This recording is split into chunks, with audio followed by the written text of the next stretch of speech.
டேய் ஜோஷா, நான் புதுசாக ஜிம் ஜாயின் பண்ணியிருக்கேன்டா. ஓ அப்படியாடா? அப்போ எனக்கு ஒரு கேள்வி. என்ன கேளுடா? கேளு. நீ காலையில் 6 மணிக்கு எழுந்துருவேன், ஜிம்க்கு போயிடுவியா? இல்லைடா, கொஞ்சம் கஷ்டம்தான். ஆனால் நான் ஈவினிங் போய்ப்பேன். நீ ஈவினிங் போகிறது ஒர்க் அவுட் பண்ணவா இல்லை செல்ஃபி எடுக்கவா? இல்லைடா, எனக்கு 6 பேக் வேணும்டா. 6 பேக்ஸா? நீ இப்போவே 6 சமோசா சாப்பிட்ற, உனக்கு எப்படிடா 6 பேக்ஸ் வரும்? இல்லைடா, ஜிம் பாடி இருந்தாண்டா ஹெல்த்தியாக இருக்க முடியும். இல்லைடா, நீ சொல்கிறது தப்பு. ஹெல்த்னா நல்ல சாப்பாடு, நல்ல தூக்கம், கொஞ்சம் எக்ஸசைஸ் இருந்தாலே போதும்.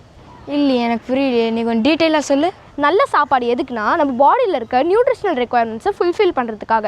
நல்ல தூக்கம் எதுக்குன்னா நம்ம மேக்ஸிமம் 8 ஹவர்ஸ் தூங்கினா தான் நம்ம பிரெயின் ரீசார்ஜ் ஆகி நம்மளுக்கு அடுத்த நாள் ரிஃப்ரெஷிங்காக இருக்கும். ஒர்க் அவுட் எதுக்குன்னா நம்ம பாடியை ஃபிட்டாகவும் ஆக்டிவாகவும் வச்சுக்கிறதுக்காக தான். அப்படியா? அப்போ நான் ஜிம் போக தேவையில்லையா? ஜிம் நல்லது தான்டா, ஆனால் மசில்ஸ் வளர்த்து ஷோ ஆஃப் பண்ணுறதை விட உன் ஹெல்த்தை பார்த்துக்கிறதுக்காக போனாலே அது நல்லது.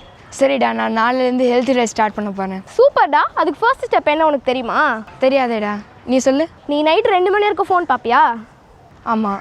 அதை நீ ஸ்டாப் பண்ணிட்டேனாலே உன்னால் காலையில் சீக்கிரமாக எழுந்துக்க முடியும். நான் இனிமேல் உன்ன மாதிரி ஹெல்த் அண்ட் ஃபிட்டாக இருக்க போகிறேன்டா. சூப்பர்டா, நான் உன்னை வாட்ச் பண்ணிகிட்டே இருப்பேன். சரி, பாய்.